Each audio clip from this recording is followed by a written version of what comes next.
नमस्कार दोस्तों, मैं हूं विवेक और स्वागत करता हूं आपका विवेक ज्ञान के इस वीडियो पे। आज हम लोग बात करेंगे एडाप्टेशन ऑफ हाइड्रोफाइट्स के पार्ट 2 पे। जैसे कि हमने लास्ट वीडियो पे देखा था कि ये जो एडाप्टेशन होता है वो एक्चुअल में क्या होता है, और इसके बाद हमने जो हाइड्रोफाइट्स के जो 3 टाइप्स होते हैं उनके बारे में भी हमने डिस्कशन किया था। आज की क्लास में हम लोग डिस्कशन करेंगे कि जो हाइड्रोफाइट्स के एडाप्टेशन होते हैं वो कितने तरीके से होते हैं।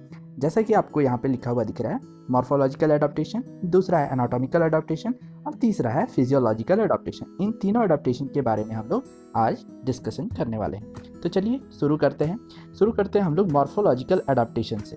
तो ये जो हाइड्रोफाइट्स होते हैं इसमें जो मॉर्फोलॉजिकल एडाप्टेशन होता है वो किस किस तरीके से होता है इसको हम लोग जानने का प्रयास करते हैं। सबसे पहला एडाप्टेशन होता है, हम लोग देख लेते हैं रूट्स में, कि इसके जो रूट्स होते हैं हाइड्रोफाइट्स पे। हाइड्रोफाइट्स मतलब आपको पता ही है कि ऐसे पौधे या ऐसे प्लांट जो कि हाइड्रो में रहते हैं, यानी कि जल पे रहते हैं। तो इनमें इसके जो रूट्स होते हैं वो थोड़े से पुअरली डेवलप होते हैं, ठीक।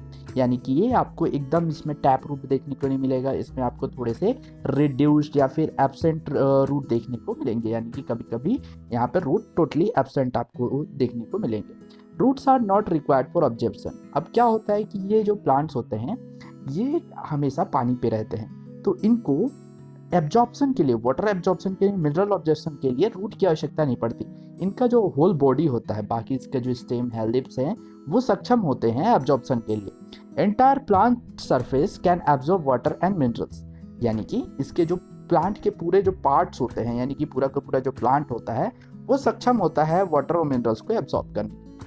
Root cap absolutely absent. अब इसमें क्या होता है कि जो रूट कैप्स होते हैं वो ज़्यादातर जो प्लांट्स होते हैं उनमें एब्सेंट होते हैं, यानी कि रूट कैप या फिर जिसको हिंदी में हम मूल टोप कहते हैं वो पूरी तरीके से अनुपस्थित होता है। Root jacket of root seat में डेवलप फॉर प्रोटेक्शन। अब इसमें जो रूट पैकेट पाया जाता है या रूट सीट आप उसको बोल सकते हो, ये इसमें डेवलप होता है, और ये किस लिए होता है? ये होता है प्रोटेक्शन के लिए। प्रोटेक्शन किससे? जो माइक्रो ऑर्गेनिज्म या फिर जो दूसरे तरीके बैक्टीरिया या वायरस पानी में पाए जा रहे हैं उनसे सुरक्षा के लिए इसके रूट्स में आपको रूट पैकेट या फिर रूट सीट देखने को मिल जाएगा। In Jussiaea repens 2 types of root develop, यानी कि जो जूसिया रैपेंस होते हैं जिनका यहाँ पे आपको डायग्राम देखने को मिल रहा है, तो इसमें 2 तरीके के रूट्स होते हैं। पहला जो रूट्स होता है वो होता है नॉर्मल रूट्स, और जो दूसरे तरीके का रूट्स है वो है फ्लोटिंग रूट्स। तो फ्लोटिंग रूट्स क्या करते हैं? ये हमेशा तैरते रहते हैं। ये निगेटिव जियोट्रॉपिकल एंड स्पॉन्जी होते हैं, यानी कि ये गुरुत्वाकर्षण के विपक्ष में, यानी कि विरोध में ये चलते हैं, और इनका जो आप स्ट्रक्चर देखोगे तो काफ़ी स्पॉन्जी होता है। Floating root keep the plant afloat, और ये जो फ्लोटिंग रूट्स होते हैं ये ज़्यादातर प्लांट को तैरने में मदद करते हैं। अगला जो एडाप्टेशन हम देखने वाले हैं वो देखते हैं हम स्टेम में, कि जो हाइड्रोफाइट्स होते हैं इनके स्टेम किस तरीके से होते हैं। तो इनके स्टेम अगर आप देखो तो ये काफ़ी डेलिकेट होते हैं, यानी कि काफ़ी ये कमज़ोर होते हैं, काफ़ी आपको ये सॉफ्ट दिखाई देंगे। यूजुअली ग्रीन इन कलर, ज़्यादातर इनके जो स्टेम होते हैं वो आपको ग्रीन कलर के दिखाई देंगे। समटाइम मॉडिफाइड इनटू राइजोम्स और रनर, और ज़्यादातर समय पे क्या होता है कि ये जो स्टेम होते हैं ये राइजोम या फिर रनर में आपको तब्दील होते हुए दिखाई देते हैं। अब बात करते हैं हम लोग इसके लिव्स की, कि इसमें लिव्स में किस तरीके के कुछ चेंजेस दिखाई देते हैं। तो जो हाइड्रोफाइट्स होते हैं उनके लिव्स में for free floating hydrophytes are with smoothy waxy surface. जो इनकी पत्तियां होती है उसमें आपको क्या दिखाई देंगी? इनकी जो पत्तियां होती हैं उनका जो सरफेस होता है काफ़ी चिकना होता है, वैक्सी होता है, उसमें मोम का एक आवरण जैसा चढ़ा रहता है। Wax coating protect the leaves from the chemical and physical injuries, यानी कि इसमें जो वैक्स कोटिंग आपको देखने को मिलती है पत्तियों में, इनका काम होता है जो केमिकल और फिजिकल इंजरीज है उनसे बचाना। Prevent water clogging of stomata, और साथ ही साथ जो इसमें वाटर क्लॉगिंग होती है स्टोमेटा की, उससे भी ये प्रिवेंट करने में मदद करते हैं। Lips of Eichhornia with Solan and spongy petiole, और आपको जो इकोर्निया नाम का जो प्लांट है ना, तो इसमें आपको सोलेन और स्पॉन्जी पेटियोल भी देखने को मिल जाएगा। दिस प्रोवाइड बियोएंसी, और ये इसका काम होता है बियोएंसी को प्रोवाइड करना। Pollination and dispersal of fruit. अब क्या होता है कि ये जो हाइड्रोफाइट्स होते हैं इनमें जो पॉलिनेशन होता है, यानी कि जो पॉलिन ग्रेन का एक स्थान से दूसरे स्थान जाना होता है, या फिर जो फ्रूट का डिस्पर्सल हो रहा है तो ये सब काम किस में होता है, with by the help of water, यानी कि इनको वाटर की नेसेसिटी होती है। और साथ ही साथ जो इसमें वेजिटेटिव रिप्रोडक्शन होता है is the common method of reproduction, यानी कि जो हाइड्रोफाइट्स होते हैं इनमें वेजिटेटिव रिप्रोडक्शन काफ़ी कॉमन होता है। अब आते हैं हम लोग मॉर्फोलॉजी के बाद एनाटॉमिकल एडाप्टेशन के ऊपर। इन्हें हाइड्रोफाइट्स के इंटरनल स्ट्रक्चर में ऐसे कौन से परिवर्तन पाए जाते हैं जिसकी वजह से ये उस पानी जलीय अवस्था में भी जीवित रहने योग्य अपने आप को बना पाते हैं। तो आइए जानते हैं उन्हीं के बारे में। इसमें हम लोग पहले देखेंगे रिडक्शन इन प्रोटेक्टिंग स्ट्रक्चर, उसके बाद हम लोग देखेंगे increase in the aeration, third में हम लोग देखेंगे रिडक्शन ऑफ सपोर्टिंग और मैकेनिकल टिश्यू, और फोर्थ में हम देखेंगे रिडक्शन इन वस्कुलर टिश्यू। तो आइए सबसे पहले स्टार्ट करते हैं हम रिडक्शन इन प्रोटेक्टिंग स्ट्रक्चर। तो cuticle totally absent in submerge part, यानी कि जो डूबा हुआ पार्ट है, जो प्लांट के डूबे हुए पार्ट रहते हैं उनका अगर आप इंटरनल स्ट्रक्चर देखो तो उसमें आपको क्यूटिकल एब्सेंट दिखाई देंगे, वहां पे क्यूटिकल प्रेजेंट नहीं होते हैं। इन एरियल पार्ट में present as a thin layer, और जो एरियल पार्ट होते हैं यानी कि ऐसे पार्ट जो कि एयर के डायरेक्ट कांटेक्ट में होते हैं उसमें आपको ये जो क्यूटिकल्स होते हैं एज अ थिन लेयर देखने को मिलेंगे, यानी कि एक पतले लेयर के रूप में आपको देखने को मिल जाएंगे। Epidermis is not the protecting layer, यानी कि इसका जो एपिडर्मिस होता है काफी कमजोर होता है, काफी पतला होता है, जिसकी वजह से आप इसको एक प्रोटेक्टिंग लेयर का दर्जा नहीं दे सकते हैं। एपिडर्मल सेल कंटेन क्लोरोप्लास्ट, साथ ही साथ इसके जो एपिडर्मल सेल्स होते हैं उसमें क्लोरोप्लास्ट आपको देखने को मिल जाते हैं, यानी कि इसका मेन काम प्रोटेक्शन का नहीं होता है, इसका मेन काम होता है फोटोसिंथेसिस करना, क्योंकि यहाँ पे आपको क्लोरोप्लास्ट देखने को मिल रहे हैं। Epidermal cell can absorb water and nutrients, और साथ ही साथ ये जो एपिडर्मल सेल्स हैं ये वाटर को एब्जॉर्ब करने के लिए और जो न्यूट्रिशन है उसको भी एब्जॉर्ब करने के काम में आते हैं। Hypodermis is poorly developed cell thin walled, और इसके जो हाइपोडर्मिस होते हैं वो भी काफी पुअरली डेवलप्ड होते हैं, बहुत अच्छे तरीके से ये डेवलप नहीं होते हैं, और इनके जो सेल होते हैं है ना, सेल जो होंगे वो काफी थिन वॉइड के बने होंगे। नेक्स्ट है इंक्रीज इन द एयरेशन। कैसे इसमें आपको एयरेशन देखने को मिलेगा कि stomata completely absent in submerge part. हमने पढ़ा कि जो इसके स्टोमेटा होते हैं वो सबमर्ज पार्ट में टोटली एब्सेंट होंगे, क्योंकि वहाँ पे ये क्या दिख कर पाते हैं, क्योंकि पानी के अंदर इनको एयर नहीं मिल रहा है, और एयर ना मिलने की वजह से ये क्या हो रहे हैं, इनके क्यूटिकल होने का वहाँ कोई महत्व नहीं है, क्योंकि स्टोमेटा होने का कोई महत्व नहीं है, क्योंकि स्टोमेटा का जो मेन वर्क होता है वो होता है गैसियस एक्सचेंज। तो यहाँ पे वाटर में वो कहाँ से गैसियस एक्सचेंज करेगा, इसलिए जो सबमर्ज पार्ट होते हैं उसमें आपको स्टोमेटा देखने को नहीं मिलते हैं। सम टाइम वेस्टिगल स्टोमेटा प्रेजेंट, और कुछ समय में क्या होता है कि जो वेस्टिगल स्टोमेटा प्रेजेंट होते हैं किसी किसी प्लांट में, लेकिन ये कोई काम के नहीं होते हैं। Exchange of gas takes place through the cell wall. अब जो गैस का जो एक्सचेंज है, यानी कि जो ये कार्बन डाइऑक्साइड को ग्रहण करते हैं या फिर ऑक्सीजन को ये ग्रहण करते हैं या छोड़ते हैं, या कार्बन डाइऑक्साइड को बाहर छोड़ते हैं, तो ये जो गैसियस का एक्सचेंज होता है तो ये सेल वॉल के थ्रू ही ये गैस का एक्सचेंज करने में सक्षम होते हैं। In floating plant stomata confined to upper epidermis. अब इसमें क्या है कि जो फ्लोटिंग प्लांट होते हैं वो उसमें उन प्लांट्स में आपको स्टोमेटा अपर एपिडर्मिस के ऊपर थोड़े अवस्था में देखने को मिल जाएंगे। Aerenchyma well develop in submerge plants, और आपको एरेनकाइमा बहुत अच्छे तरीके से देखने को मिल जाएंगे इनके सेल्स में। एरेनकाइमा का मतलब होता है कुछ एयर स्पेस, जैसे कि आपको यहाँ पे देखने को मिल रहे हैं, यानी कि ये जो खाली जगह मिल रही है इसमें जो गैस होते हैं, एयर होते हैं, वो आके यहाँ पे भर जाते हैं, इस वजह से इनको हम एयर चेम्बर या फिर एरेनकाइमेटस सेल्स भी कहते हैं। Air chamber filled with the respiratory gas and moisture, और ये जो एयर चैम्बर आपको दिखाई दे रहे हैं ये एक हाइड्रोफाइट्स का एक प्रमुख गुण होता है, और यहीं पे ही आपको रेस्पिरेटरी गैसेस और मॉइस्चर दोनों देखने को मिल जाते हैं।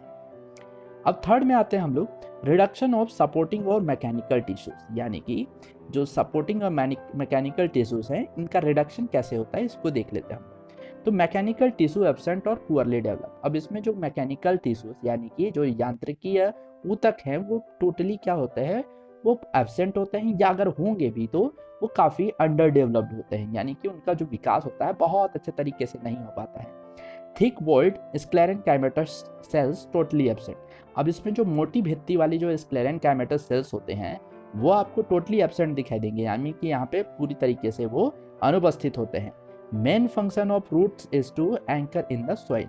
अब इनका जो रूट्स होता है उनका जो मेन फंक्शन होता है वो काम करता है एंकर का। एंकर यानी जैसे कि आपने बोट पे देखा होगा कि बोट को जब पानी की नदियों के या फिर जो समुद्र होते हैं उनके किनारे लाया जाता है, तब क्या किया जाता है, उनको एक एंकर के सहारे क्या किया जाता है, बांध दिया जाता है, ताकि ये पानी के बहाव के साथ बह के दूसरी जगह ना चले जाए।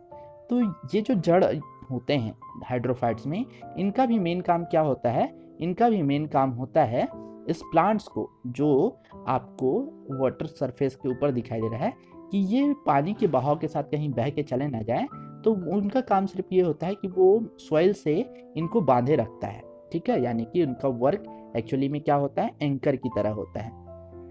अब in Nymphaea special type of star shaped lignified cells present which will provide mechanical support. अब जो निम्फिया आपने देखा होगा, यानी कि जो एक कमल की तरह दिखने वाला जो पौधा होता है ना, उसके फूल्स आपको कमल कुमुदनी की तरह दिखाई देंगे।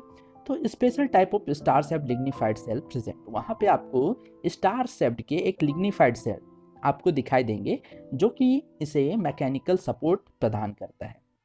अब अगला हम लोग देखते हैं reduction in the vascular tissue. अब जो हाइड्रोफाइट्स होते हैं उसमें जो वस्कुलर टिश्यूज हैं उनका कम आवश्यकता पड़ता है। क्यों? क्योंकि जो जाइलम और फ्लोएम होते हैं, जो जिनको हम वस्कुलर टिश्यू कहते हैं, उनका मेन काम होता है जो वाटर्स है या फिर मिनरल्स हैं उनको क्या करना, वो ऊपरी भागों तक पहुंचाना। लेकिन अब इसमें जो वाटर्स हैं, मिनरल्स है, वो तो इसको डायरेक्ट हर एक पार्ट पे मिल ही रहा है, तो इसमें ज़रूरत नहीं होती है वस्कुलर टिश्यूज़ की। तो वस्कुलर एलिमेंट पुअरली डेवलप, यानी कि इसमें जो आपको वस्कुलर एलिमेंट्स दिखाई देंगे वो काफ़ी अल्प विकसित तरीके से दिखाई देंगे। Absorption of water and minerals take place through the cell surface. अब जो वाटर और मिनरल्स का जो एब्जॉर्प्शन है वो आपको किसके थ्रू दिखाई देगा, जैसे हमने पहले भी चर्चा किया, ये सेल के जो सरफेस होते हैं वहाँ पे आपको ये देखने को मिल जाएंगे। Little need of conduction tissue, यानी कि इसमें जो संवहनीय ऊतक हैं, कंडक्शन टिश्यूज हैं, उनकी बहुत कम आवश्यकता पड़ती है। साथ ही साथ जाइलम हाईली रिड्यूस, इसके जो जाइलम्स होते हैं वो क्या करते हैं, बहुत ज़्यादा रिड्यूस अवस्था में आपको देखने को मिलते हैं। Usually xylems represented by few tracheids. अब इसके जो जाइलम्स होते हैं वहाँ पे आपको क्या दिखने को मिलेंगे, वहाँ पे आपको थोड़े बहुत ट्रैचेट्स देखने को मिल जाएंगे। Sometime xylem not at all develop, कभी कभी क्या होता है कि ये जो जाइलम होते हैं ये अच्छे से विकसित नहीं होते हैं या फिर विकसित ही नहीं होते हैं। फ्लोएम यूजुअली एल डेवलप, और फ्लोएम भी क्या होता है, ये भी काफ़ी अल्प विकसित होता है, समटाइम वेल डेवलप, और कभी कभी क्या होता है कि फ्लोएम डेवलप भी किसी किसी प्लांट में आपको देखने को मिल जाएंगे। Vascular bundle arrange toward the centre. अब इसके जो वस्कुलर बंडल होते हैं, यानी कि जाइलम और फ्लोएम का जो बंडल होता है वो आपको इसके सेंटर में आपको अरेंज होते हुए दिखाई देते हैं, और इसमें सेकेंडरी ग्रोथ टोटली एब्सेंट होता है, यानी कि इसमें कैम्बियम और कॉर्कम्बियम की सक्रियता बिल्कुल भी ना के बराबर होती है।